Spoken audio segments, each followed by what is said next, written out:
Hi friends, welcome to our channel. గుండె నిండా గుడి గంటలు సీరియల్ నెక్స్ట్ ఎపిసోడ్లో ఏం జరగబోతోందో ఈ వీడియోలో చూసి తెలుసుకుందాం. బాలుని నిలదీసిన ప్రభావతి అసలేం జరిగింది అని తెలుసుకోవడానికి ఈ వీడియోని స్కిప్ చేయకుండా ఎండ్ వరకు చూసేయండి. మీనా పూల మార్కెట్లో బాలు ఆటో నడపడం చూసి ఆశ్చర్యపోయి బాధపడుతూ వెంటనే ఇంటికి వచ్చి సత్యంతో, మావయ్య మీతో ఒక ముఖ్యమైన విషయాన్ని చెప్పాలి అని అంటుంది. అప్పుడు సత్యం, ఏంటమ్మా మీనా అని అంటాడు.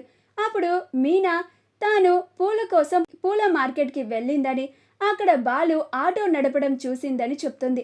అది వినగానే సత్యం ఆశ్చర్యపోతాడు. అప్పుడే ప్రభావతి కూడా వచ్చి, ఏంటి మామ కోడళ్ళిద్దరూ ఏదో సీక్రెట్ మాట్లాడుకుంటున్నట్టున్నారు, ఎవరికి వినపడకుండా చాలా నిదానంగా మాట్లాడుకుంటున్నారు అని అంటూ ఉంటుంది. అప్పుడు సత్యం, ఏమీ లేదులే ప్రభా అని అంటాడు. అప్పుడు మీనా, ఇందులో దాయడానికి ఏముంది మావయ్య అని ప్రభావతికి కూడా చెప్పేస్తుంది. అప్పుడు ప్రభావతి, నాకు బాలుని నిలదీయడానికి ఒక మంచి అవకాశం వచ్చింది. వాడు 3 రోజుల నుంచి ఇంట్లోనే ఉంటున్నాడు, సరిగ్గా ట్రిప్స్కి కూడా వెళ్ళడం లేదు. అదేంటి అని అడిగితే, కార్ రాజేష్ తీసుకెళ్లాడు, నాకు ట్రిప్స్ లేవు అని చెప్తున్నాడు. ఏవండి, నేను మీకు ముందే చెప్పాను కదా, వాడు మన దగ్గర ఏదో దాస్తున్నాడని. ఇప్పుడు చూడండి, వాడు కార్ డ్రైవర్ కదా, కార్ని అమ్మేసి ఇప్పుడు ఆటో డ్రైవర్గా పనిచేస్తున్నాడు. అంత అవసరం ఏమొచ్చిందండి వాడికి? అన్ని సమస్యలు ఏమున్నాయి వాడికి? రానివ్వండి, వాడిని బోనులో నుంచోబెట్టి నిలదీసి అడుగుతాను అని అంటుంది. ఈలోగా బాలు ఇంటికి వస్తాడు. అప్పుడు ప్రభావతి ఒక మంచాన్ని బోనులాగా పెట్టి అందులో బాలుని లాక్కొచ్చి అక్కడ నుంచోపెట్టి, రే బాలు, నీ కారేమైందిరా అని అడుగుతుంది. అప్పుడు బాలు, ఇదేంటి ఇలా అడుగుతున్నారు వీళ్ళు అని అనుకొని, ఏంటమ్మా ఇది, ఏదో నేను పెద్ద నేరం చేసినట్టు కోర్టులో బోన్లో నుంచోబెట్టి నిలదీసి అడుగుతున్నావు అని అంటాడు. అప్పుడు ప్రభావతి, నువ్వు ఆటో నడపడం మీనా మార్కెట్లో చూసింది, నీ కారేమైంది, నువ్వెందుకని ఆటో డ్రైవర్గా పనిచేస్తున్నావు, నాకు నువ్వెందుకు అలా పనిచేస్తున్నావో దానికి కారణం కావాలి అని అంటుంది. అప్పుడు బాలు, అవును, నేను నా కార్ని అమ్మేశాను, అందుకనే నేను ఇప్పుడు ఆటో డ్రైవర్గా పనిచేస్తున్నాను అని అంటాడు.